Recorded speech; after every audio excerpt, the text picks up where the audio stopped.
بسم الله الرحمن الرحيم. السلام عليكم ورحمة الله وبركاته.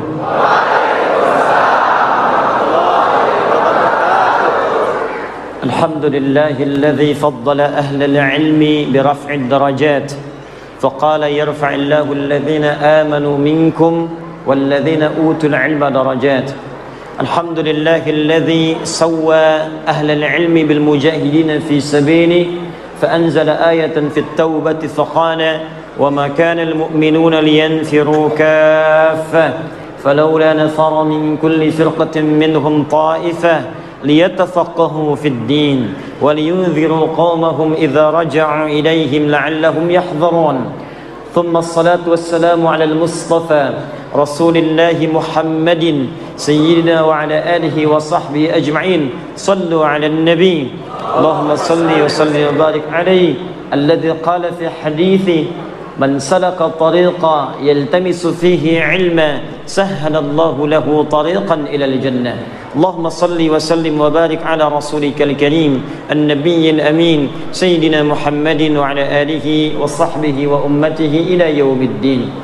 أما بعد فيا عباد الله أوصي نفسي وإياكم بتقوى الله فقد فاز المتقون فلا تموتن إلا وأنتم مسلمون.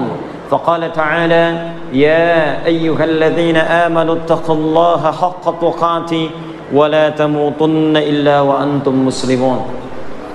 Saudara-saudariku hadirin sekalian, tanpa kecuali mudah-mudahan seluruhnya, baik panitianya, DKM-nya, jamaahnya, siapapun yang berkontribusi pada kajian kita hari ini, semoga oleh Allah seluruhnya dikumpulkan di surga kelak, di surga yang terbaik. Namun demikian Allah sendiri menjawab dalam Al-Quran, masuk surga itu tidak cukup dengan amin.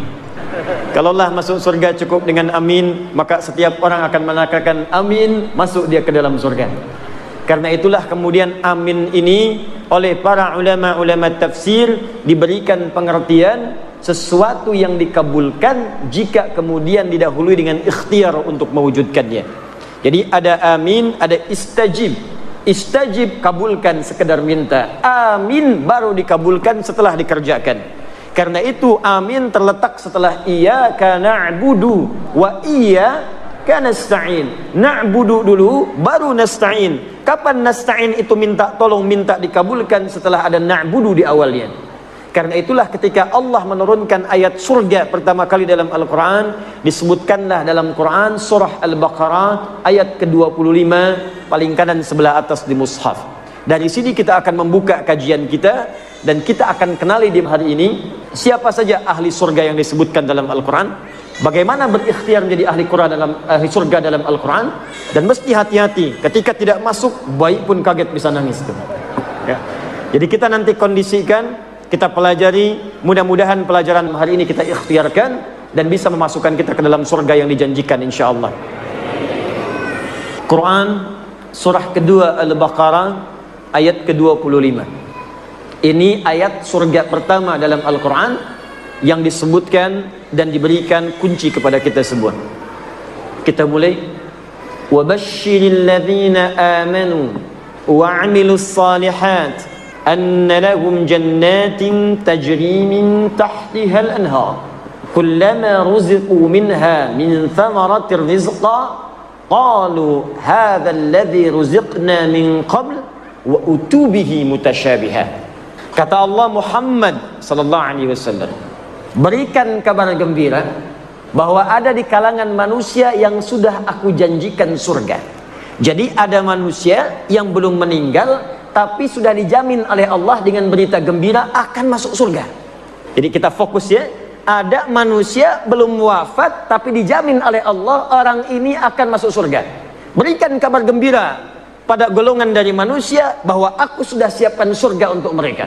Nah, ini ada rumus dalam tafsir, di ilmu tafsir, kalau ada berita disampaikan dalam Al-Quran tentang kebaikan, maka jangan dihukumi kebaikan itu terbatas pada orang tertentu.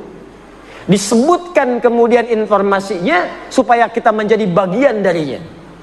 Seakan-akan Allah ingin katakan, saya berikan berita gembira pada siapapun yang pengen ke surga. Ada orang dulu Ada orang sekarang, ada orang nanti. Kalau Anda ingin mendapatkan surga dan dijamin masuk surga sebelum wafat, maka kata Allah, kerjakan apa yang akan saya sampaikan sekarang ini. Nanti seperti itu banyak dalam Al-Quran. Misal, nanti di Al-Quran ada kisah tentang orang yang saat sakit, luar biasa sakitnya. Kata medis tidak mungkin sembuh. Kata klinis mustahil ini sembuh. Tapi kemudian dia melakukan satu amalan yang amalannya diabadikan dalam Al-Quran. Begitu kemudian diamalkan ini, seketika diberikan kesembuhan oleh Allah. Tapi di ujung ayatnya Allah berikan pesan, kalau ada orang yang sakit di masa kapanpun mengerjakan amalan yang sama, maka aku akan sembuhkan seperti hamba yang ini disembuhkan. Itu terdapat di Al-Quran surah ke-21 Al-Anbiya ayat 83 sampai 84, kisah Nabi Ayyub alaihi salam. Ada lagi orang-orang yang dalam kehidupannya, teman-teman sekalian, tidak luput dari ujian. Ada yang kemudian dalam dagang kemudian ditipu, ada yang kemudian dalam rumah tangganya sulit, ada yang dalam dakwahnya sulit. Maka bahkan saking sulitnya, ada yang dizalimi, ada yang kemudian dimasukkan ke dalam ikan paus, dilempar ke laut. Saking luar biasa dahsyatnya. Tapi melakukan satu amalan, begitu amalan itu dikerjakan, kata Allah, kami selamatkan dia dan kami akan selamatkan orang-orang beriman di kemudian hari yang mengalami peristiwa serupa dan mengamalkan amalan yang sama. Jadi kalau disebutkan dalam Al-Quran satu amalan, maka kaidah tafsirnya al-ibaratu bi'umumil lafzi la bi khususis sababi. Bukan dikhususkan pada kalangan tertentu, tapi dibuka untuk semua orang yang ingin mendapatinya. Paham insyaallah? Dari kaidah ini, maka kaidah pertama dalam Al-Quran bagi ahli surga, siapapun yang ingin ke surga, besar, kecil, tua, muda, kaya, cukup, DKM, jamaah, ustadz, jamaah, awas hati-hati, awas hati-hati, diplomat, birokrat, pemimpin, rakyat, tanpa dibedakan. Syarat ke surga semuanya sama, berlaku sama bagi pejabat, bagi rakyat, bagi ustadz, bagi ulama, bagi syekh, bagi masyarakat, semuanya sama atas keadilan Allah. Apa syaratnya? Dua syarat yang paling utama. Satu, perhatikan, wabashshiril ladzina amanu. Muhammad sallallahu alaihi wasallam berikan kabar gembira bagi orang yang pengen ke surga, maka syarat pertamanya dia mesti beriman kepada Allah Subhanahu wa taala. Lihat sini, saya coba berikan dulu ilmu tafsirnya dari kaidah bahasa, ilmu nahwu. Di bahasa nanti ada 4 ilmu yang paling utama. 1 nahwu, 2 sharaf, ketiga balaghah. Balaghah dibagi 3 lagi. Ada ilmu ma'ani, ilmu bayan, ilmu badi'. Yang keempat arud. Arud dibagi 16 ilmu lagi, dikenal dengan bahar namanya. Ada tawil, tawilun lahu dunal bukhuri fadailu, fa'ulun mafa'ilun fa'ulun mafa'ilu. Ada rajas, mustaf'ilun mustaf'ilun mustaf'ilun, mustaf'ilun mustaf'ilun mustaf'ilun. Dari ilmu ini nanti lahir apa yang disebut dengan nazam. Ada nazam alfiyah, kalamuna lafdun mufidun kastaqim, wasmun wa fi'lun thumma harfunil kalim, wahiduhu kalimatun wal qawlu am, wa kalimatun biha kalamun qad yu'am, bil jarri wat tanwini wan nida wa'al, wa mustadid lil ismi tamyizun hasal, bita fa'alti atat wa ya if'alli, wa nunik balanna fi'lun yanjalli. Ada dari sini dibuat syair, sautus safiril bulbuli hayya qalbi thamili, al ma'u wa zahru ma'a zahri lafdhul muqali, fa anta ya sayyidali wa mawlali, fa kam tayyumuni ghazailun uqayqali, katabtuhu madwatin fi hadhar rajuli, fa qala la la la la faqad qada muharwili, wal walad wali wali wa wali tatultulat wal wili, fa bainul lu'ali, qalat lahu hina kadza in harwadidul muqali, kahatan kakailali tabtabi tabtabi tabtabi tabtabuli. Ulangi ya. Nah, dari 4 ilmu ini ada yang disebut ilmu nahwu. Di bahasan ilmu nahwu itu ada pembahasan tentang ismun mausul, huruf sambung yang menunjuk kadang kepada objek. Di antaranya ada kalimat alladzina. Di ayat surga ini dibuka dengan alladzina wabashshiril ladzina amanu. Kalimat iman disandingkan dengan kalimat alladzina, disebutkan 1080 kali dalam Al-Quran. Alladzina disebutkan 1080 kali dalam Al-Quran. Nah, yang ingin saya sampaikan, kalau ada kata alladzina disebutkan dalam Al-Quran, dalam bahasa ilmu nahwu, alladzina ini adalah ismun mausulun amiyun. Isim mausul, penunjuk kata sambung pada objek yang sifatnya umum, mencakup semua kalangan tanpa batas. Mau besar, kecil, tua, muda, laki-laki, perempuan, yang kaya, yang cukup, yang status tinggi, statusnya cukup, semua tanpa kecuali. Seakan-akan Allah ingin katakan, begini cara ngajinya, saya berikan kesempatan yang sama pada semua manusia, semua berpeluang masuk surga. Yang besar, surga. Yang kecil, surga. Laki-laki, surga. Perempuan, surga. Kaya, surga. Cukup, surga. Semua punya kesempatan yang sama, sepanjang dia memenuhi syarat yang saya sebutkan, kata Allah. Apa syarat yang pertama? Iman. Saya sekarang mau tanya, yang ada di sini semua sudah beriman? Yang belum beriman boleh angkat tangan. Semua sudah beriman. Syarat beriman mengucapkan kalimat tauhid, asyhadu an la ilaha illallah wa asyhadu anna, Masya Allah. Dalam tahiyat kita ucapkan asyhadu an la ilaha illallah wa asyhadu anna Muhammadar Rasulullah. Asyhadu an la ilaha illallah wa asyhadu anna Muhammadar Rasulullah. Diperdengarkan 5 kali dalam sehari untuk mengingatkan kamu ahli surga, ahli surga, ahli surga. 5 kali dalam sehari diperdengarkan. Dalam bahasa Arab yang didengar itu pasti lewat telinga. Bahasa Arabnya telinga disebut dengan adzan. Jamaknya dari kata udhun. Adzan artinya telinga. Ada kalimat yang diperdengarkan ke dalam telinga kita setiap hari 5 kali dalam sehari. Diteliti ternyata kalimat ini tidak pernah putus setiap detik. Kalau Anda teliti, setiap daerah pasti akan punya jeda menunaikan sholat. Di Jakarta, sholat isya misalnya jam 7 lewat sekian. Sampai ke Palembang jam 7 lewat sekian lagi. Tambah lagi, terus tambah lagi. Saya pernah di Libya. Mesir adzan selesai, Libya adzan. Libya selesai, Tunis adzan. Tunis selesai, Maroko adzan. Maroko selesai, Aljazair adzan. Itu selesai, Prancis adzan. Spanyol adzan. Ternyata lafaz adzan 24 jam tidak pernah berhenti di muka bumi. Adzan. Jadi ketika diperdengarkan ada kalimat tauhid di situ. Allahu akbar, Allahu akbar. Allah. Bukankah setelah itu asyhadu an la ilaha illallah? Bukankah setelah itu asyhadu anna Muhammadar Rasulullah? Jadi ketika kalimat tauhid diperdengarkan, bukan sekadar ingin memberitahu azan, azan. Allahu akbar, Allahu akbar. Sudah azan ya? Iya. Memang sudah.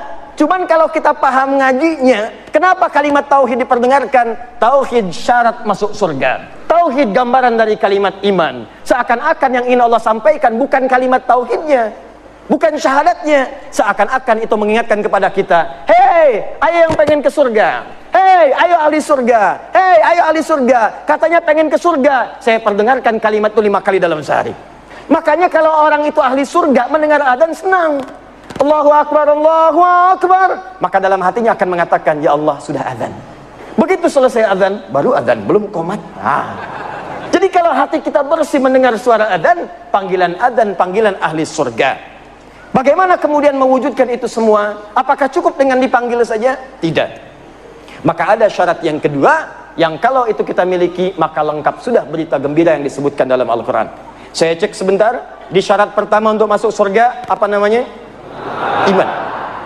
Alhamdulillah, syarat pertama ini sudah kita dapatkan, tinggal setengahnya lagi. Kalau setengahnya ini sudah ada, tinggal kita istiqamah sampai wafat dalam husnul khatimah, dan mudah-mudahan meraih surga yang dijanjikan. Baik, bismillah. 2. Wa'amilus salihat. Wa'amilus salihat. Berikan kabar gembira Muhammad sallallahu alaihi wasallam. Aku sampaikan dari sekarang, ada hamba-hamba yang telah aku jamin dengan surga. Siapa mereka itu? Satu orang yang punya iman. Alhamdulillah kita dapat syarat yang pertama. Tapi tidak cukup meraih surga dengan iman saja. Ada yang kedua yang Allah sebutkan. Ini yang kemudian pembuktian dari iman yang dimaksudkan. Apa itu? Wa'amilus salihat. Yang membuktikan imannya dengan mengerjakan amal soleh. Amal soleh. Ingat, nanti amal dibagi 2. Ada amal soleh, ada amal salah. Amal soleh mengantarkan ke surga. Amal salah menjauhkan seseorang dari surga. Jadi 2 ini selalu disatukan. 1 iman, 2 amal soleh. 1 iman, 2 amal soleh. Karena itu ketika Anda membaca Al-Quran dan menemukan kalimat iman, itu rata-rata selalu disandingkan dengan amal soleh. Silahkan misalnya buka Quran surah 103. Wal 'ashr innal insana lafi illa alladhina amanu. Iman wa amilus salihat. Kalau Anda bertanya apa bentuknya amal soleh, nanti banyak disampaikan dalam Al-Quran. Ada solat, ada puasa, ada haji, ada zakat. Karena itu kalimat solat dibuka dengan iman. Kalimat pertama solat Al-Baqarah ayat ketiga. Alladzina yu'minuna bil ghaib wa yuqimunas. Ketika mengatakan wa yuqimunas salat, dibuka dengan kalimat iman. Alladzina yu'minuna bil ghaib. Karena solat tanpa iman tidak akan mengantarkan ke surga. Ada orang belum beriman pengen ikut-ikutan sholat, ada. Buka YouTube, lihat. Ada orang di Eropa ingin ikutan sholat, tapi iman tidak ada. Maka sholatnya hanya sekedar mengikuti saja, tidak melahirkan jaminan surga baginya. Paham sampai di sini?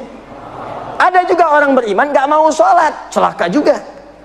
Anda bayangkan, orang yang sholat saja masih belum aman kalau ada riya dalam sholatnya. Apalagi orang yang tidak sholat. Fawailul lil musallin, celaka orang salat. Siapa yang celaka itu? Alladzina hum an salatihim sahun, orang yang lalai dalam salatnya. Kenapa dia lalai? Alladzina hum yura'un. Sebelum salat selfie dulu, ceklik. Sub nomor 1, update di media sosial. Baik, begitu diupdate, seketika kemudian menurunkan statusnya, habis pahalanya seketika. Puasa amal soleh. Ketika kita berpuasa dibuka dengan kalimat iman. Al-Baqarah 183. Ya ayyuhalladzina amanu kutiba alaikumus. Kalimat kutiba alaikumus siyam dibuka dengan kata iman. Perhatikan, iman amal soleh, iman amal soleh. Jadi kalau kita konsisten mengerjakan keduanya ini, maka insya Allah ada jaminan surga yang diturunkan kepada kita semuanya.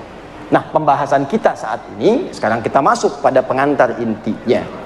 Apa saja amalan-amalan utama itu yang bisa mengantarkan kita pada jenis-jenis surga yang disampaikan dalam Al-Quran. Saya mau berikan rahasia di malam hari ini. Ada amalan-amalan tertentu yang saat dikerjakan bisa memasukkan kita ke dalam surga yang sangat spesial.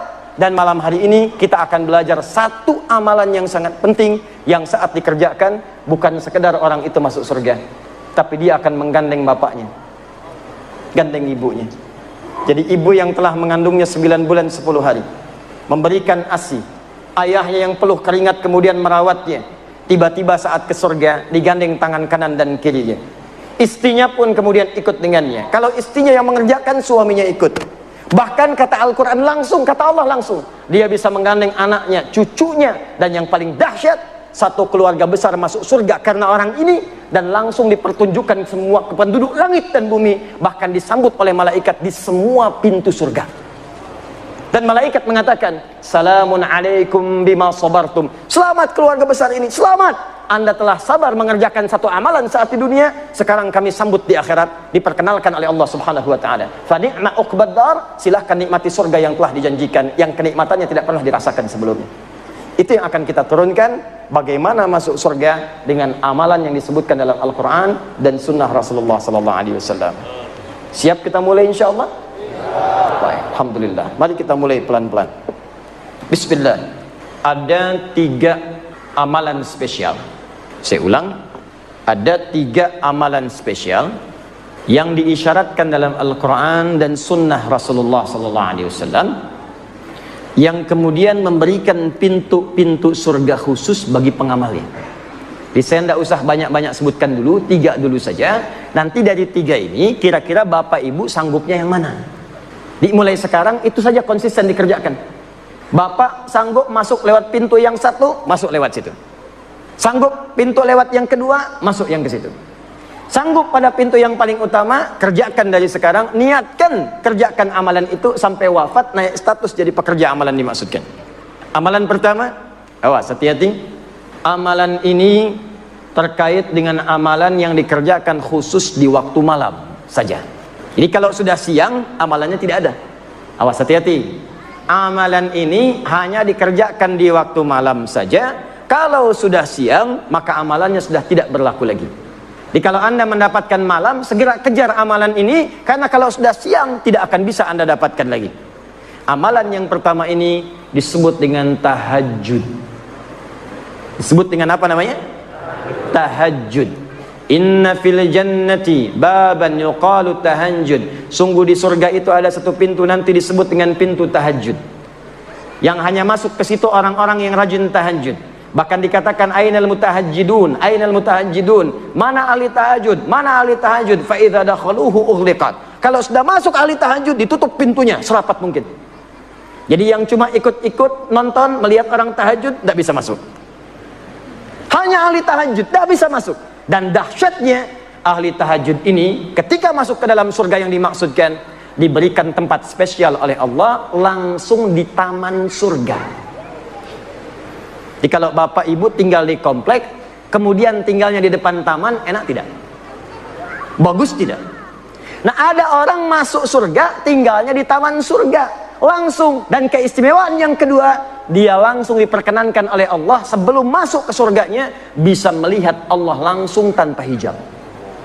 Yang di dunia tidak pernah ditatap. Anda bayangkan ya, bapak ibu punya anak sekolah misal di Amerika 20 tahun tidak pernah jumpa. Ada berita besok mau tiba di Soekarno-Hatta di Jakarta. Pesawat landingnya, tibanya jam 7. Bapak ibu jemput datang ke bandara jam berapa? Bukan sekedar jam 5. Dari sehari sebelumnya sudah terbang ke Jakarta. Ditunggu di bandara. Setiap pesawat dihitung 1, 2, 3, 4. Dilihat kemudian di papannya, kapan anak saya akan tiba? 20 tahun nggak jumpa. 20 tahun tak pernah tatap, 20 tahun tak pernah bertemu. Begitu disampaikan akan tiba pertemuan, rindunya luar biasa. Kita ini selama hidup tak pernah menatap Allah. Hanya yakin iman, tapi tak pernah nampak dalam pandangan kita. Maka mustahil ada orang beriman yang tidak merindukan Allah, mustahil. Semakin kuat iman kita, semakin rindu kita berjumpa dengan Allah. Makanya abangda kita, sahabat kita, ustaz kita, Allah yarham Ustaz Arifin Ilham, 2 hari sebelum wafat, saya ada perasaan ingin terbang ke Penang, ingin jumpa. Qadar Allah kemudian pesawatnya begitu padat, tak mendapatkan tiket yang diharap. Tiba-tiba dapat berita kemudian wafat. Inna lillahi wa inna ilaihi raji'un. Tapi tidak banyak orang mengetahui sebelum wafat kalimat apa yang dituliskan oleh beliau. Liqa Allah. Kata beliau, sekarang tiba melepas kerinduan berjumpa dengan Allah Subhanahu wa ta'ala. Tidak ada kerinduan terbesar bagi orang beriman kecuali 2. Berjumpa dengan Allah, menatap Rasulullah SAW. Tak pernah kita hidup bersama Rasulullah. Bahkan dalam mimpi jarang kita bermimpi menatap beliau. Tak pernah kita berjumpa. Orang yang mengorbankan tenaganya, fikirannya, bahkan jiwanya untuk umatnya. Azizun alaihi ma'anittum, harisun alaikum bil mu'minina raufur rahim. Ini orang, kata Allah, saking luar biasanya, kalau umatnya memiliki persoalan, dia akan mengatakan, ya Allah, jangan berikan kepadanya, timpakan saja kepada saya supaya dia ringan bebannya.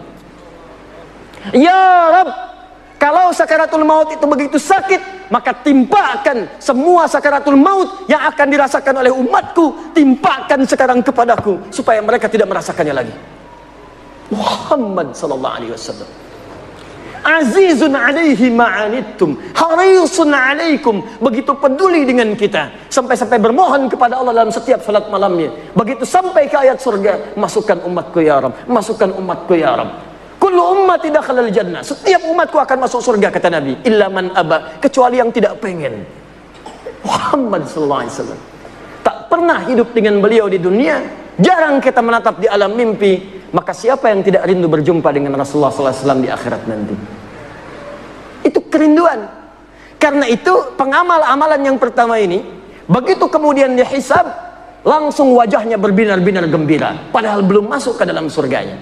Ada yang mengatakan sudah di surga, tapi bukan karena masuk surganya, karena berhasil menatap Allah tanpa hijab yang dia rindukan.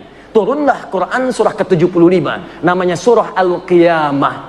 Sebelum surga itu dimasuki, terjadi kiamat. Saat hisab berlangsung, muncullah keistimewaan itu. Ayat 22 sampai ayat 23. Perhatikan kalimat Al-Qur'annya. Wujuhu yawma idzin nadhirah. Ada orang yang pada saat itu wajahnya berbinar-binar gembira. Anak yang wisuda belajar. Ada yang di Unsri, ada yang ke ITB, ada yang ke UI, belajar bertahun-tahun, ingin jadi dokter spesialis, 4 tahun, 5 tahun, 6 tahun. Begitu di wisuda berbinar wajahnya gembira. Gembira, gembira, gembira. Ini di hari kiamat ada wajah yang gembira luar biasa, nadhirah, terpancar aura kebahagiaan di wajahnya. Apa yang menyebabkan dia gembira? Padahal dia belum masuk surga. Ila rabbiha nadhirah. Ila rabbiha nadhirah. Karena dia berhasil menatap wajah Rabbnya tanpa hijab sama sekali. Siapa orang ini? Bahkan hebatnya nanti, di ayat nanti akan disebutkan ahli ini. Orang-orang ini bukan sekedar bisa menatap Allah, tapi semua kebutuhan di surganya langsung diberikan oleh Allah tanpa perantara. Jadi nanti kalau di surga yang standar, yang penting ke surga. Di surga standar ada pelayan surga namanya wildanun mukhalladun. Kalau laki-laki dilayani oleh bidadari surga yang cantiknya, ya jangan bayangkan dulu istri masing-masing. Jauh.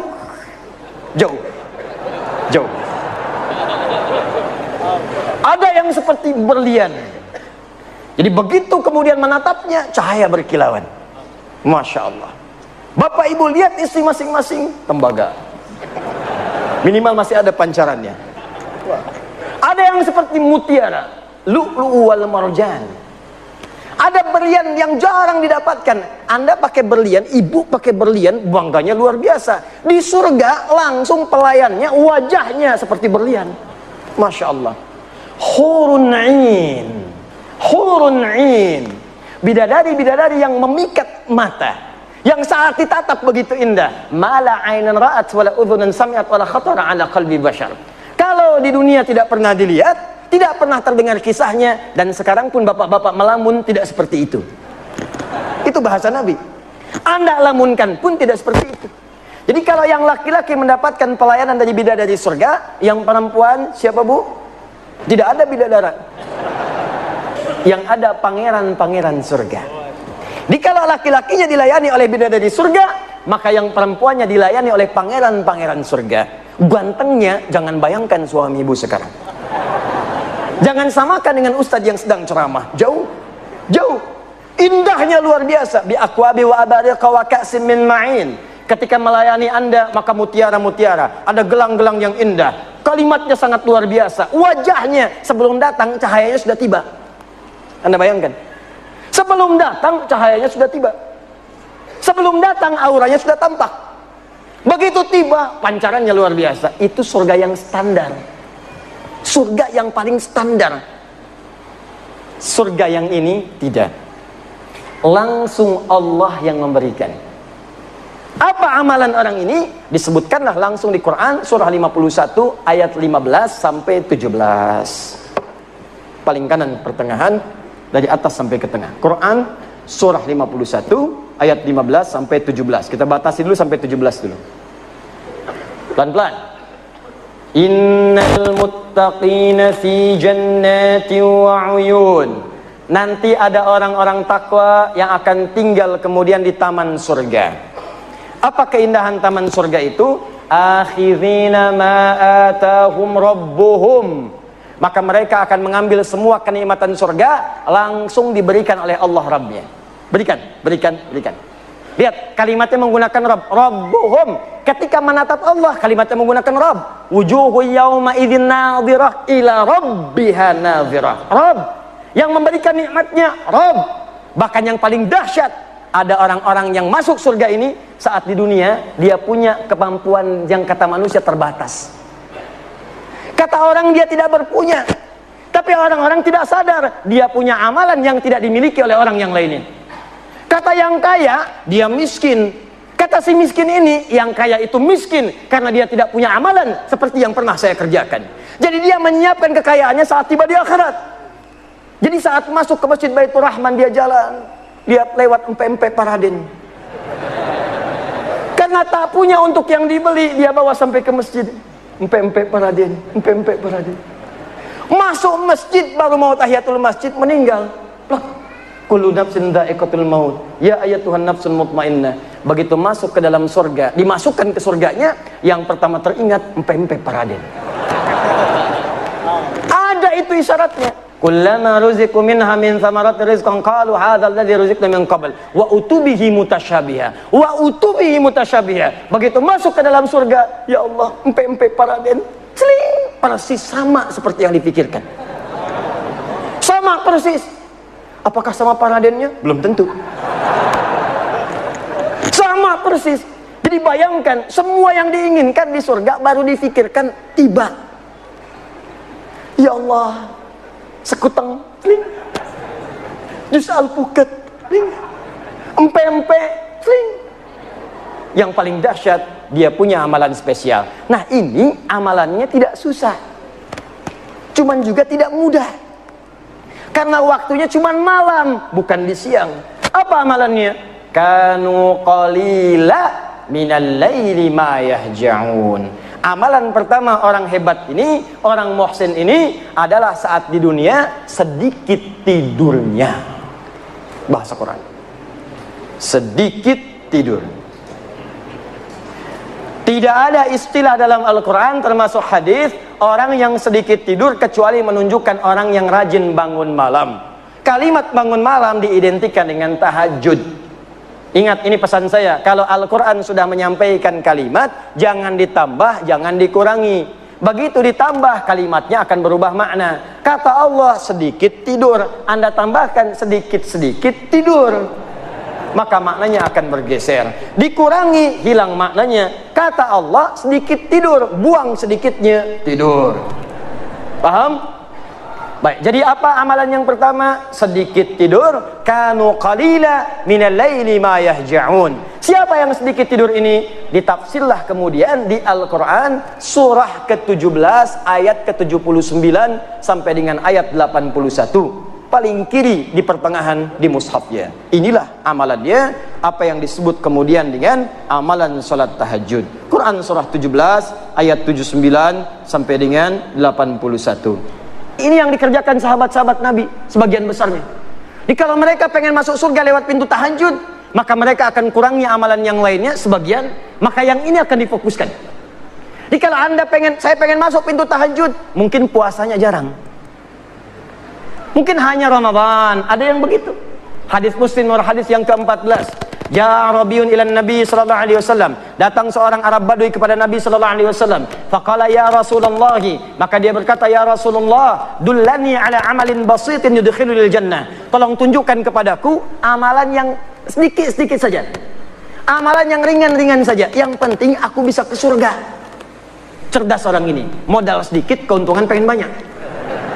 Ya Rasulullah, jangan berat-berat, jangan susah-susah, yang penting saya ke surga. Kata Nabi secara singkat, cukupkan dengan yang fardu. Jadi kalau sholat, fardu saja, 5 waktu. Kalau puasa, Ramadan saja. Kalau ingin mengeluarkan harta, zakat saja. Kalau kamu konsisten, kamu bisa masuk surga yang standar. Kalau ingin lewat yang standar, kata Nabi, maka kerjakan tatawwu', tambah dengan amalan sunnah. Pilihlah sunnahnya. Kalau cuma surga standar, kerjakan amalan-amalan fardu, cukup. Itu pun kalau tidak bermaksiat. Kalau bermaksiat, habis juga. Sholat iya, riya juga iya. Baca Quran iya, mabuk juga iya. Haji iya, mencuri juga iya. Dikerjakan seperti itu, habislah STMJ. STMJ. Sholat terus, maksiat jalan. Begitu dikerjakan sholatnya, maksiatnya jalan, maka maksiat mengambil pahala sholatnya. Jikalau mau aman, tambah yang fardu dengan yang sunnah, maka Anda akan dimasukkan ke dalam pintu spesial di surga. Amalan pertamanya tahajud. Saya berikan amalan singkat. Kalau Anda ingin masuk lewat pintu ini, maka apa yang harus didawamkan? Catat hadis Muslim nomor hadis 749. Salatul laili mathna mathna, fa idza khasya ahadakumul fajra falyutir rak'atan wahidah. Bangunlah kalian di malam hari, tunaikan tahajud. Kata Nabi, kalau ingin tahajud, ini kuncinya. Kalau baru mau memulai, kata Nabi, maka jangan dulu kejar terlampau berat. Kerjakan dulu konsisten.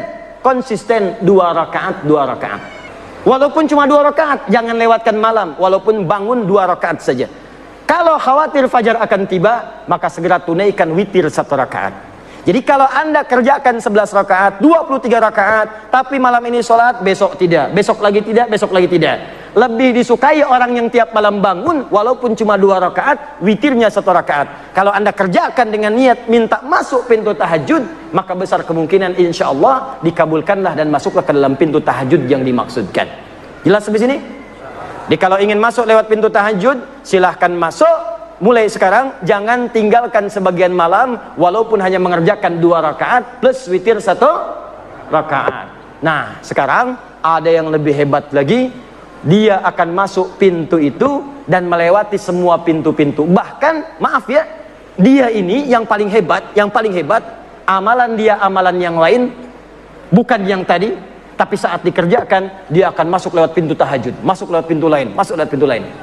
Jadi ketika ada ayat tahajud dalam Al-Quran, misal surah ke-17, ayat ke-79, paling kiri sebelah atas, sampai 81-nya. Allah sampaikan, wa minal laili fatahajjad bihi nafilatan lak. Dan diantara sebagian malam, gak usah ngambil semuanya. Kata Allah, saya tidak ingin berikan kepadamu semua malam. Kamu ambil sebagiannya saja. Tunaikan tahajud. Tapi ingat baik-baik ya, Bu, Pak, teman-teman, tahajud itu asalnya dari kata hajada. Aktivitas yang dikerjakan setelah tidur sejenak. Tidur dulu, supaya malam bangunnya segar.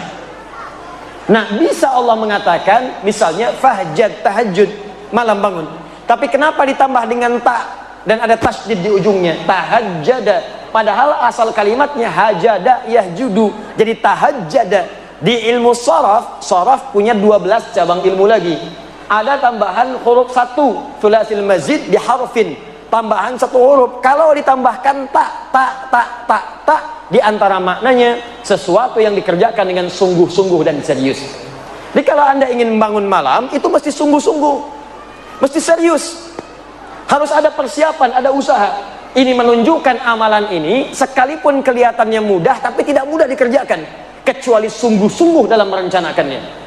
Anda masuk pintu tahajud ke surga spesial. Dan kalau ingin mulai, jangan membebani diri. Ad-dinu yusrun wala usrun. Agama itu mudah, jangan dipersulit. Maka naik tangga itu jangan langsung naik tangga ke tangga yang kelima, tangga ke-7. Karena tangga dimulai dari tangga pertama, kedua, ketiga, dan seterusnya.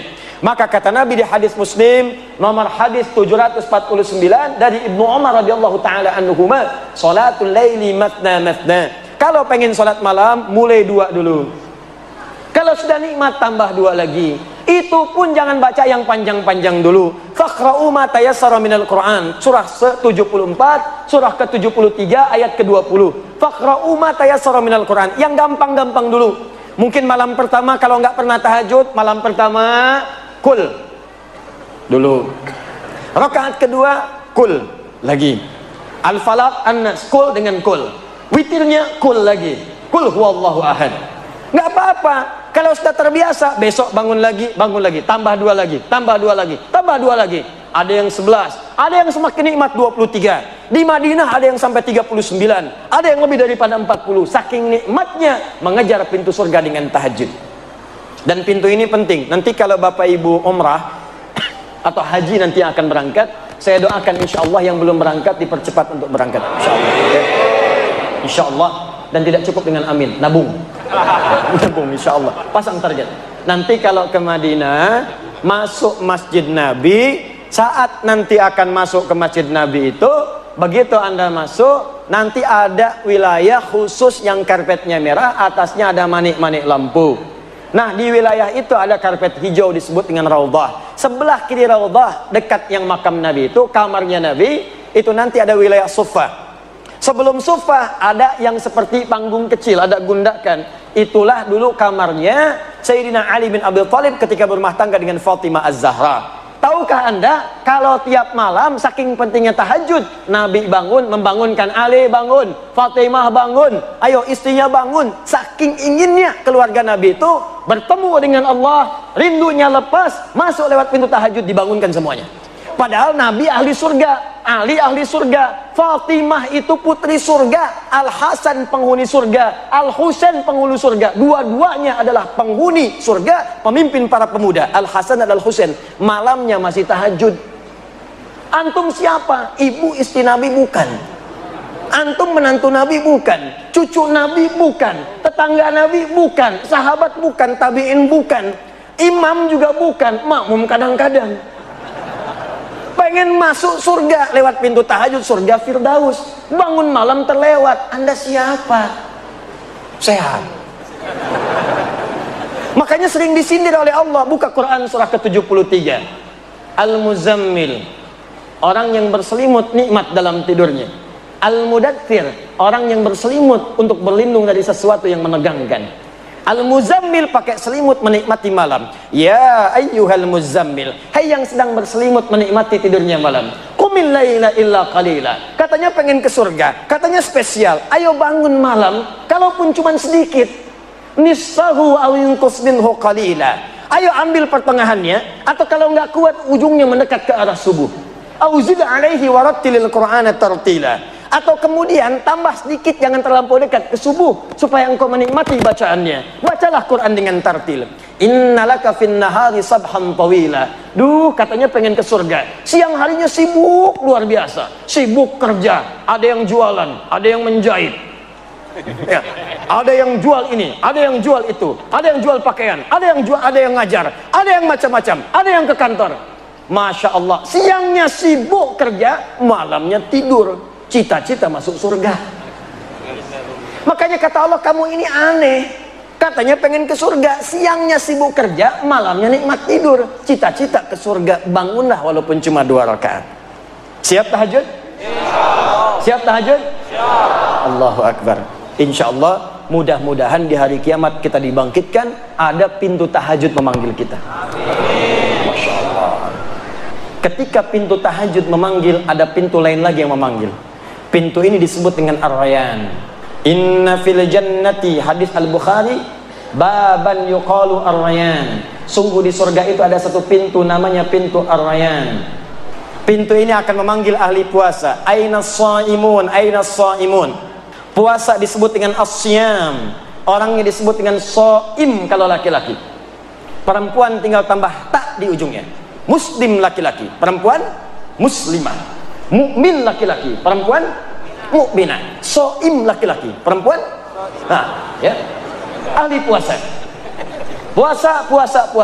Puasanya disebut dengan as-siyam. Ya ayyuhalladzina amanu kutiba alaikumus siyam. Ingat, as-siyam bukan as-siyab. As-siyam. As-siyam itu puasa. Ya. Saya baru turun dari bandara, saya lihat kemudian ada baligo besar. As-siyab katanya, baik. Tapi untuk ahli surga yang kedua ini yang spesial, as-siyam, orang yang rajin puasa. Jadi bukan cuma nunggu Ramadan. Pada Ramadan pengen Syawal. Dalam Syawal pengen Senin. Dalam Senin nunggu Kamis. Dalam Kamis nunggu pertengahan bulan Ayyamil Bid. Bahkan ada yang paling dahsyat, saking cintanya dengan puasa, ditunggu sampai dengan mengerjakan puasa Daud. Hari Senin puasa, Selasa tidak. Rabu puasa, Kamis tidak. Jadi kalau sedang puasa Daud, itu sudah puncak tertinggi puasa sunnah. Puncak tertingginya. Jadi kalau masuk misalnya Kamisnya mesti buka, jangan puasa. Orang yang biasa puasa Senin Kamis, kemudian puasa Daud, maka ketika jatuh bersamaan dengan puasa Senin Kamisnya, pahalanya dituliskan sekaligus. Apa dalilnya? Al-Bukhari, idza maridal abdu aw safar kutiba lahu mithla ma kana alaihi muqiman sahiha. Kalau ada seorang hamba mengerjakan amalan tertentu, rutin terbiasa dengan itu, tiba-tiba dia sakit atau punya halangan atau bahkan sedang safar dan tidak mengerjakan amalan itu, maka pahalanya tetap dituliskan walaupun dia tidak mengerjakannya. Ada yang biasa puasa safar, karena safar dia buka, au ala safarin, atau dia sedang safar, perjalanan jauh, tidak puasa di hari itu, maka pahala puasanya tetap dituliskan. Yang paling dahsyat kalangan akhwat, ibu-ibu, emak-emak, dalam keadaan sucinya dia biasa baca Al-Quran, dia tahajud, dia puasa, dia sedekah. Tiba-tiba dalam keadaan masa haidnya, datang bulannya, dia libur salatnya, dia libur baca Al-Quran misalnya. Begitu dia tidak sholat, padahal dia biasa tahajud, biasa sholat sunnah, maka semua pahala sholatnya langsung dituliskan walaupun tidak mengerjakannya. Makanya saya katakan, rugi seorang muslimah dalam masa sucinya hanya mengerjakan amalan fardu saja, karena saat masa haidnya yang dituliskan cuma itu saja. Nanti kalau sudah tiba menopause, sama aja dengan laki-laki, nggak ada batas. Makanya ayo coba berlomba. Maka dikatakan aina shaimun, aina shaimun. Mana ahli puasa? Ahli puasa. Maaf, yang tidak biasa puasa, yang tidak senang puasa, dia tidak akan masuk lewat pintu ini. Fa idza dakhalahu ughliqa, begitu masuk ditutup. Yang puasa Daud masuk, masuk. Tiba-tiba langsung nutup, Kok ditutup? Saya Daud juga. Daud apa kamu? Saya sholat Daud. Semua sholat duhur tidak, asal sholat maghrib tidak. Tidak bisa masuk. Jadi yang bisa masuk cuma ahli puasa saja. Jadi kalau bapak ibu tidak kuat bangun malam untuk sholat tahajud, maka cobalah masuk ke pintu yang istimewa yang kedua dengan pintu Ar-Rayyan, pintu orang puasa. Coba Senin dulu. Senin nikmat, Kamis coba. Makanya jaraknya agak jauh antara Senin dengan Kamis. Nikmati dulu. Senin dengan Kamis jalan, tunggu pertengahan bulan. Perhatikan bagaimana Islam memberikan runtutan supaya nikmat mengerjakan semua amalan itu. Kalau sudah selesai semuanya, Masya Allah, Ramadan nikmat, Daud nikmat, Senin Kamis nikmat. Maka ada amalan ketiga, ini yang ingin saya percepat. Maaf, kalau Anda mengerjakan amalan ini, maka akan otomatis terdorong jiwa kita mengerjakan amalan yang lain. Biasa puasa, belum tentu tahajud. Biasa tahajud, belum tentu puasa. Tapi kalau Anda mengerjakan amalan yang ketiga ini, maka otomatis diri kita ini akan dipaksa seketika ingin menunaikan tahajud. Seketika nikmat puasa. Saking hebatnya amalan ketiga ini, kalau yang tadi pintu tahajud masuk, pintu puasa masuk, pintu sedekah masuk, yang ini semua pintu surga berebut memanggil namanya. Sampai Abu Bakar As-Siddiq radhiyallahu taala anhu mengatakan pada Nabi, "Ya Rasulullah, apakah saya bisa masuk lewat pintu-pintu itu?" Kata Nabi, "Semoga engkau termasuk dari bagiannya." Maka beliau menata setiap harinya untuk mengerjakan amalan-amalan yang dipanggil lewat semua pintu itu. Dan dalam Al-Qur'an ada satu amalan kalau dikerjakan maka cenderung kemudian mengajak pada amalan yang lain. Apakah amalan itu? Itulah amalan ahli Al-Qur'an. Amalan ahli Al-Quran. Saya tuliskan ayatnya, saya hadirkan hadis-hadisnya, nanti saya contohkan langsung pembuktiannya dan cara berinteraksi dengannya. Nanti kita sepakat, insya Allah kita mencoba menjadi ahli Al-Quran. Siap insya Allah? Ya, harus siap. Ya, harus siap. Mudah-mudahan saat wafat kita tercatat sebagai ahli Quran dan bisa mendapatkan apa yang dijanjikan. Ya, mesti beda, mesti beda. Satu Quran surah ke-13 ayat 23 sampai 24. Siapakah orang ini? Ditafsir di Quran surah 35 ayat ke-33. Siapakah ayat 33 ini? Dijelaskan di ayat 32-nya. Apa keutamaan orang ini? Dijelaskan oleh Nabi dalam hadis riwayat At-Tirmidzi. At-Tirmidzi itu nama aslinya Muhammad, tumbuh berkembang di Tirmidz, maka dikenal dengan At-Tirmidzi. Menulis salah satu kitab Sunan At-Tirmidzi atau dikenal dengan Sahih At-Tirmidzi. Nomor hadis 2910, 2915, 2920. Nanti kita terangkan apa saja isinya dari nomor-nomor hadis yang disebutkan. Juga nanti tambahan spesial dari hadis Abu Abdurrahman As-Sulami dari sahabat Ali bin Abi Thalib radhiyallahu taala anhu dari Nabi sallallahu alaihi wasallam yang dikutip nanti oleh Imam An-Nawawi dalam kitabnya Tibyan fi Adab Hamalatil Quran. Yuk kita mulai. Bismillah. Setelah ini nanti saya tunjukkan sedikit tentang cara menjadi ahli Quran. Kalau masih nanti ada waktu saya bahas nanti pertanyaan-pertanyaan yang disampaikan. Bismillah. Quran surah 13 Ar-Ra'd ayat 23 sampai 24. Jannatu 'adnin yadkhulunaha wa man salaha min abaihim wa azwajihim wa dhurriyyatihim wal malaikah yadkhuluna 'alaihim min kulli babin Salamun alaikum bima sabartum fa ni'ma uqbad dar. Fa ni'ma uqbad dar. Awas, hati-hati, ini nanti tanpa batas nih. Siapapun, mau pejabat, mau diplomat, birokrat, ustadz, rakyat biasa, pedagang, siapapun. Status naikkan. Nanti saya berikan contoh di mana sahabat-sahabat Nabi dan tabi'in ingin berusaha menjadi bagian dari ayat ini dan hadis-hadis yang dimaksudkan. Jannatu 'adnin yadkhulunaha. Ada ahli surga yang akan masuk surga nanti lewat surga Aden. Awas, hati-hati. Aden ini termasuk surga yang indah. Saking indahnya, banyak orang-orang bahkan di Eropa diberi nama dengan nama surga ini, Aden. Dalam bahasa Eropa sering disebut dengan Eden. Masuk surga Aden.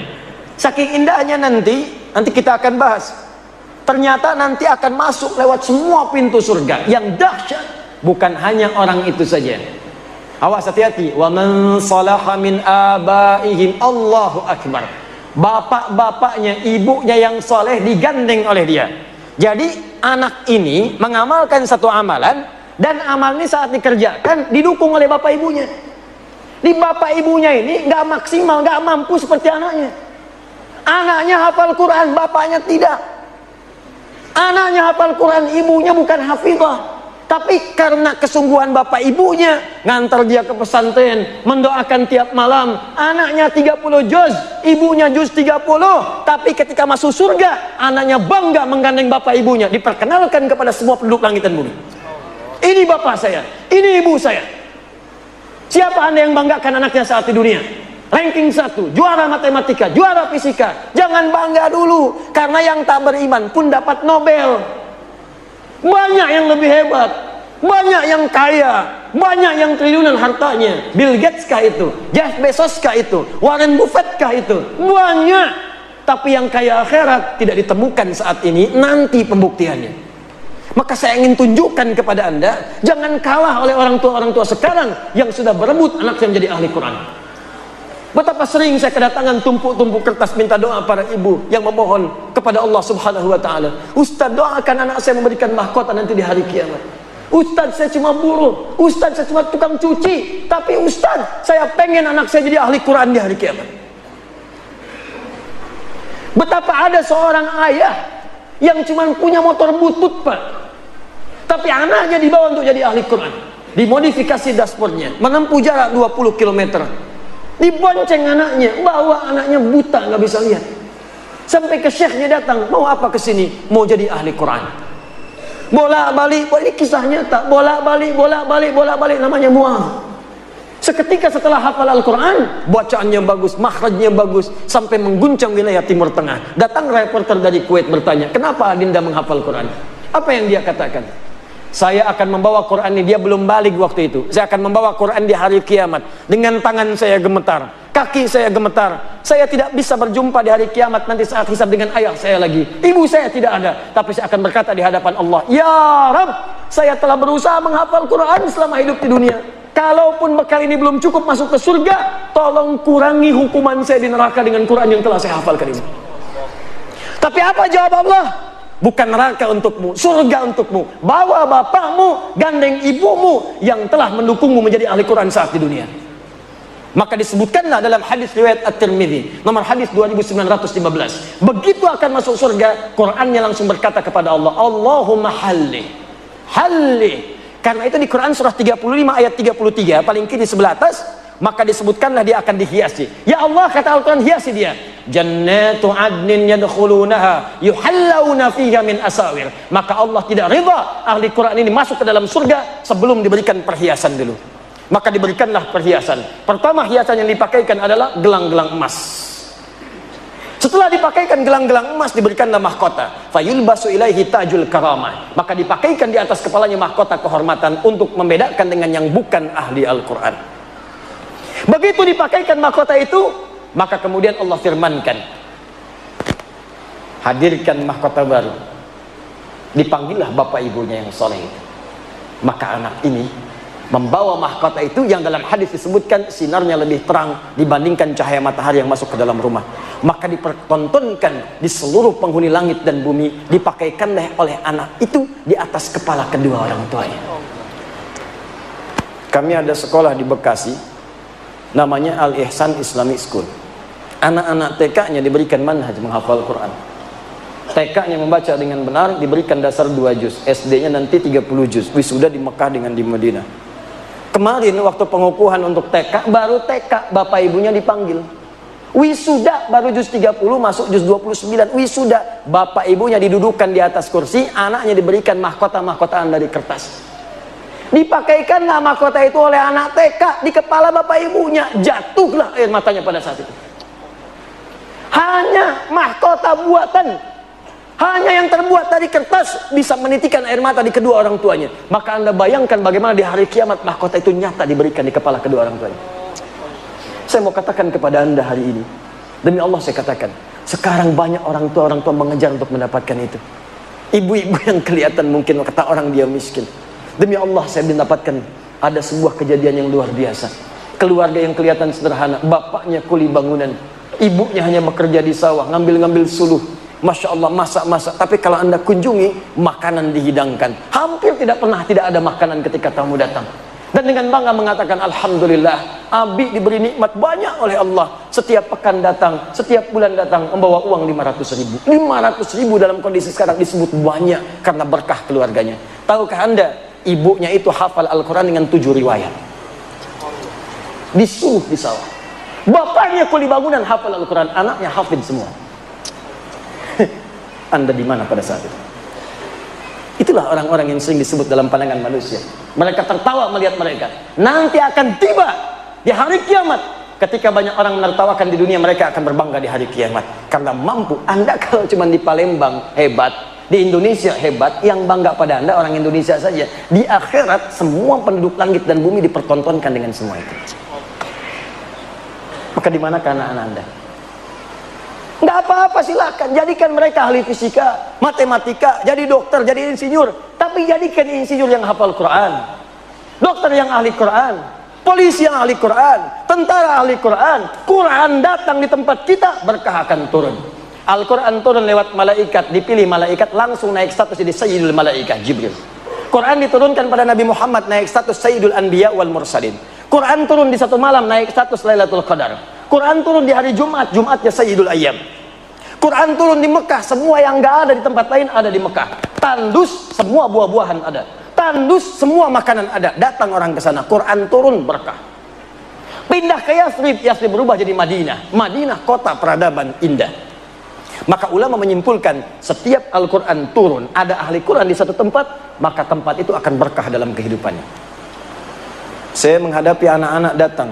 Tuh kalau anak-anak hafid-hafid kecil itu biasanya kalau dia datang ke Bekasi pengen cek hafalan, saya lihat Masya Allah bapak ibunya luar biasa. Ada yang kasih penghargaan, berangkatlah haji, difasilitasi oleh kerajaan Saudi, ditunjuklah kami menjadi Amirul Hajj. Begitu berangkat saya kira siapa yang saya pimpin, ternyata kebanyakan ahli Quran. Anda bayangkan yang hafal Quran anak-anak kecil, yang ikut haji, bapaknya ikut, ibunya ikut, gurunya ikut, temannya ikut, kerabatnya ikut. Yang hafal Quran satu orang, yang berangkat banyak orang. Anak Anda sekolah SD tiba-tiba hafal Quran 30 juz, langsung keluar air mata, jatuh sujud syukur. Tapi yang akan orang tanya, siapa bapaknya, siapa ibunya, siapa gurunya? Yang hafal anaknya yang disebut sebagian orang-orang sekitarannya. Itu baru dunia. Akhirat mahkota. Begitu diberikan mahkota, kata Al-Qurannya, ya Allah, Allahumma zidhu, ya Allah tolong bedakan fasilitator dengan penghafalnya, bedakan fasilitator dengan ahli Qurannya. Fayul basu ilaihi libasul karamah, maka dipakaikan di ahli Quran itu pakaian kehormatan. Kalau tadi mahkota, sekarang jubah kehormatan. Maka dengan jubah itulah dia gandeng bangga dengan tangan kanannya bapaknya, ibunya. Kemudian kalau dia hafal, laki-laki pernah menikah, istrinya. Kalau dia perempuan, suaminya. Dan di belakangnya wa dzurriyyatihim, anak cucu sampai keturunan terakhirnya. Maka diparadekan masuk surga dari semua pintu surga. Setiap lewat satu pintu surga, maka malaikat mengatakan kepadanya, wal malaikatu yadkhuluna alaihim min kulli babin salamun alaikum bima sabartum. Mereka mengatakan selamat bisa masuk ke sini karena Anda sabar saat di dunia. Sabar. Dengan Qurannya. Orang mencela, sabar. Orang lihat koran, dia baca Al-Quran. Di LRT, baca Al-Quran. Di trans, baca Al-Quran. Di angkot, baca Al-Quran. Masuk kantor, nunggu rapat, baca Al-Quran. Sabar. Orang lain lihat media, dia lihat Quran. Sabar. Dan dengan kesabarannya ini, fa ni'ma uqbad dar, silahkan masuk surga yang telah kami janjikan. Allahu Akbar. Nah sekarang pertanyaannya, bagaimana menjadi ahli Al-Quran itu? Karena berdasar riwayat-riwayat yang sahih, ternyata maaf sekali, ahli Al-Quran itu ternyata bukan sekedar hafal 30 juz. Ada hafal 30 juz, tapi disebut bukan ahli Al-Quran. Yang menyampaikan itu langsung sahabat Nabi Abdullah bin Amr bin As. Awas, nanti saya sampaikan kisahnya. Ada yang hafal cuma satu surat, disebut ahli Al-Quran. Tapi yang paling hebat hafal 30 juz, dan itu disebut dengan ahli Al-Quran. Nah, pertanyaannya, siapa ahli Al-Quran itu? Bagaimana cara mengamalkannya? Itu yang terakhir kita bahas. Nanti yang terakhir, paling akhir, saya tunjukkan bagaimana mengamalkan apa yang telah kita ikhtiarkan, bagaimana kemudian wafat menjadi ahli Al-Quran, insya Allah. Ini bagian terakhir pembahasan saya. Siap insya Allah? Ya. Baik. Sebelum saya buka pembahasannya, yang tadi itulah yang terbaik di antara amalan-amalan yang lain. Sebab ahli Al-Quran itu kalau sudah rajin dengan Qurannya, dia pasti tahajud. Karena itu perintah tahajud kemudian disandingkan dengan bacaan Quran. Dalilnya Quran surah 73 ayat ke-20. Ya, setelah Allah mengatakan bangun malam, tunaikan tahajud, maka dibuka dengan kalimat faqra'u ma tayassara minal Quran. Dalam tahajud itulah baca Quran yang biasa engkau bacakan. Yang ringan-ringan baca. Yuk kita kembalikan. Khairukum man ta'allamal Qur'ana wa 'allama. Nabi menyampaikan yang terbaik di antara kalian dari sekian hamba yang soleh, dari sekian hamba-hamba yang hidup di bumi, adalah orang yang mau belajar Al-Quran dan mengamalkan apa yang telah ia pelajari itu. Hadis ini, kata para ulama, mengandung dua hal sekaligus. Pertama adalah mempelajari Al-Qurannya, kedua adalah mengamalkannya. Dalam mengamalkan pelajaran Al-Quran ini ada 3 jenis yang bisa kita lakukan. 3 ini yang menjadikan seseorang disebut sebagai ahli Quran. Jadi kalau bapak ibu ingin jadi ahli Al-Quran, maka caranya ada 3. Ada berapa? 3. Saya ulang, caranya ada 3. 1, ada yang disebut ahli Quran, ahli qiraat. Ahli Quran, ahli qiraat, yang senang membaca. Baca. Qiraat. Jamaknya qiraat. Jadi untuk menghafal, Allah berikan kemudahan, tapi dia senangnya baca.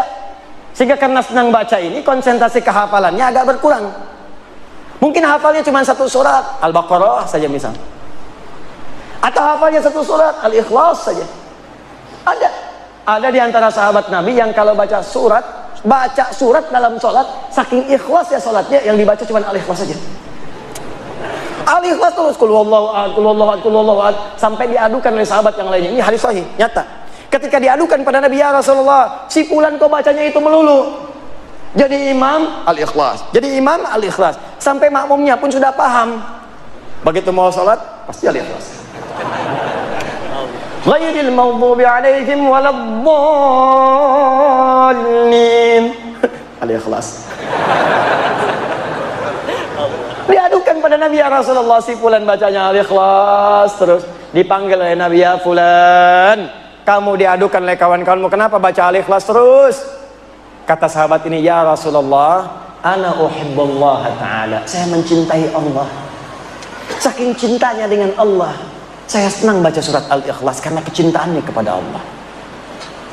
Masya Allah. Ahlullahi wa khasatuh.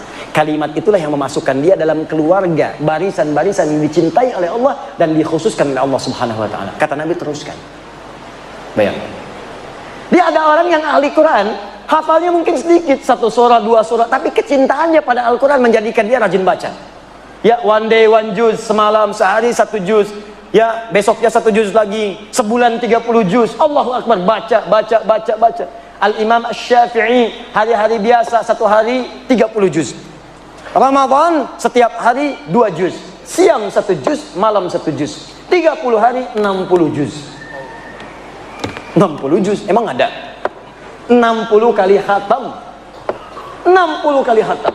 Anda bayangkan. Saking cintanya dengan Al-Quran. Al-Imam An-Nawawi menyebutkan kisah dalam kitabnya At-Tibyan fi Adab Hamalatil Quran. Ada seorang di zaman salafus saleh yang senang dengan baca Al-Quran, yang senang dibaca suratnya Al-Baqarah, Pak, Bu. Ini kisah nyata. Di setiap mau tidur Al-Baqarah, setiap mau tidur Al-Baqarah. Nanti ada yang senang Al-Mulk, ada yang senang Yasin. Ini senangnya Al-Baqarah. Di kalau senang Yasin, baca Yasinan. Senang Al-Mulk, Al-Mulkan. An-Nisa, An-Nisaan. Al-Baqarah, Baqarahan. Dia ini senang Al-Baqarah, Baqarahan tiap malam sebelum tidur, Baqarah. Saking cintanya dengan Al-Baqarah, tidak pernah tidur sebelum baca Al-Baqarah. Satu kali tertidurlah ia karena lelah dan belum sempat baca Al-Baqarah. Di pertengahan malam dalam tidurnya, tiba-tiba terbangun, kaget tuh. Tangannya mengenai sebagian dari tubuh kawannya. Kawannya kaget bangun, mengatakan, kamu kenapa tiba-tiba bangun kemudian tanganmu kena saya? Kata orang ini, laqad ra'aitu fil manam annani laqad natuhatnil baqarah. Saya tadi mimpi dalam tidur diseruduk Al-Baqarah. Sapi betina. Saking dekatnya dengan surat itu, diingatkan, kamu belum baca saya. Enak kamu tidur, baca dulu baru tidur. Bangun dia, ambil wudhu, baca. Makanya banyak keutamaan surah-surah dalam Al-Quran, fadilah-fadilah tertentu. Siapa yang baca Al-Mulk sebelum tidur, baca, maka jasadnya akan dijaga di alam kubur. Mulai sekarang, ayo coba buat kebiasaan rajin baca Quran. Ya, bagus gerakan, bangun. One day one juz, one day nisfu juz, half of juz, setengah juz, boleh. One day one rubu', seperempat juz, boleh, silakan.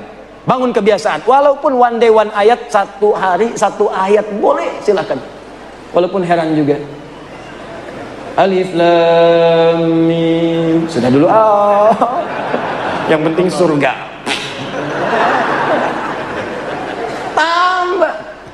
Tambah. Ayo. Nah, membaca ini nanti mengantarkan pada kemuliaan yang kedua. Kedua, ada ahli Quran, rajin mengkaji Al-Quran. Bacanya sedikit. Nggak seperti yang lain, 1 juz sehari. Dia ini sehari paling banyak 10 ayat. Tadi masih ingat hadis khairukum man ta'allama al-Qur'ana wa 'allama. Diriwayatkan oleh Abu Abdurrahman As-Sulami dari Ali bin Abi Thalib radhiyallahu taala anhu dari Nabi sallallahu alaihi wasallam. Kata Abu Abdurrahman As-Sulami, perhatikan, akhadtul Qur'ana an qaumin. Saya belajar Quran dari kaum, sekelompok orang. Siapa orang yang dimaksud? Sahabat. Karena belajarnya langsung dari sahabat. Ini menunjukkan belajar Al-Quran itu mesti ada guru. Belajarnya bukan 1-2 orang, belajar. Begitu belajar, kata beliau, wallahi demi Allah, ketika belajar itu kami tidak belajar banyak, paling banyak baca 10 ayat. Walam natajawaz anha, dan tidak pernah kami melewati 10 ayat itu illa annaquma bi'amaliha, kecuali kami mengamalkan dulu apa yang telah kami pelajari. Dibacanya nggak banyak. Alif Lam Mim sampai wa ulaika humul muflihun, 5 ayat, tapi orang ini tafsirnya dibuka. Oh, ada orang bahagia hidupnya. Oh, ada orang diberi petunjuk oleh Allah. Siapa orang ini? Rajin sholat, rajin infak, rajin baca Al-Quran. Paham dia artinya, paham maknanya, maka dia kerjakan saat itu. Dia keluarkan semua jenis sholat, fardunya, sunnahnya, rawatibnya, duhanya, salat wudunya, salat syuruknya, keluarkan, dan dia berusaha menunaikannya. Infak dia kejar. Apa saja jenis infak? Ada 5. Quran surah kedua ayat 215. Wa yas'alunaka madza yunfiqun, kepada siapa kau mesti berinfak? Qul ma anfaqtu min khair, katakan kalau mau infak berikan yang baik-baik. Lil walidain, pertama orang tua. Wal aqrabin, keluarga terdekat. Wal yatama, anak yatim. Wal masakin, orang miskin. Wabis sabil, orang yang kekurangan bekal. Kejar oleh dia. Ke orang tua, kerja. Begitu dapat kemudian gaji, telepon orang tua, mama, hari ini aku punya hadiah spesial. Apa itu, nak? Tunggu saja. Begitu datang, dibungkuslah sebuah hal yang sangat diinginkan oleh ibundanya. Dituliskan kemudian di atasnya, terima kasih mama, telah mengandung saya, bersabar merawat saya, memberikan ASI untuk saya. Ini gaji pertama saya berikan untuk mama. Walaupun belum bisa memberikan apa-apa, semoga dengan ini doa Anda mengantarkan kita ke surga. Dibuka. Masya Allah. Begitu dibuka, handphone terbaru. Bukan. Dipeluk anaknya. Nah, bukan karena handphonenya, tapi karena cintamu kepada mama. Mama ridho dengan engkau. Ini ambil aja handphonenya. Yang penting engkau mencintai mama. Sudah cukup mendoakan kita untuk ke surga. Berpelukan keduanya, mengalir air matanya, dan hadirlah di situ nilai-nilai kemuliaan. Itulah infak ringan. Bacanya cuma 5 ayat, tapi ngamalkannya yang luar biasa. Makanya banyak sahabat yang hafal Quran itu puluhan tahun. Umar bin Khattab radhiyallahu taala anhu 20 tahun. Ada yang 40 tahun. Abu Abdurrahman As-Sulami itu 40 tahun. Padahal beliau pebisnis. Masya Allah, jualan, dagang, macam-macam. ketika mendengar hadis Nabi tadi, khairukum man ta'allama al-Qur'ana wa 'allamah. Kalau kamu pengen jadi orang hebat, maka mendekat kepada Al-Qur'an. Maka beliau sambil berusaha tadi menjadi ahli Qur'an, belajar Qur'an, baca amalkan, sampai mengatakan tidak pernah ada yang menempatkan saya pada status yang terbaik saat ini kecuali hadis tadi.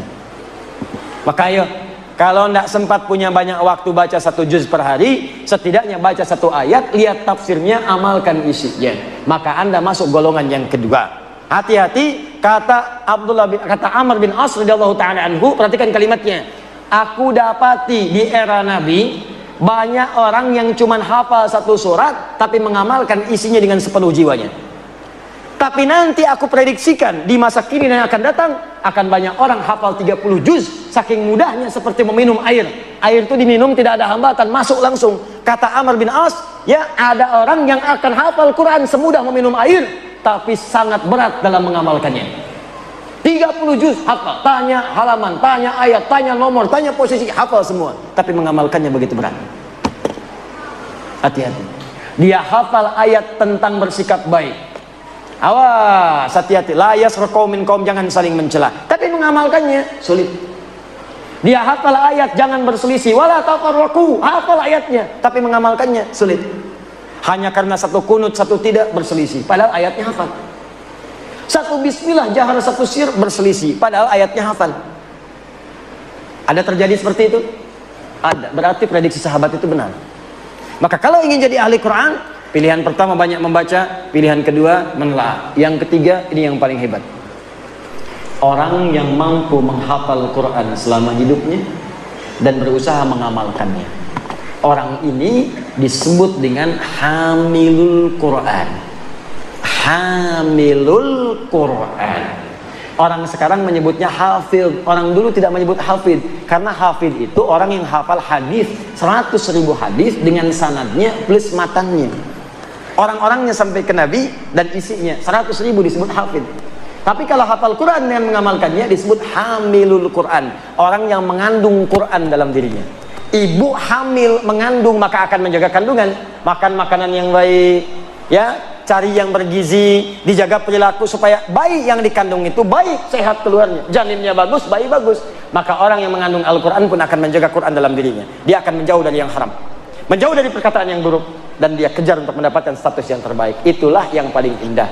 Nah, saya ingin tutup. Subhanakallahumma bihamdika asyhadu an la ilaha illa anta astaghfiruka wa atubu ilaik. Alhamdulillahi rabbil alamin.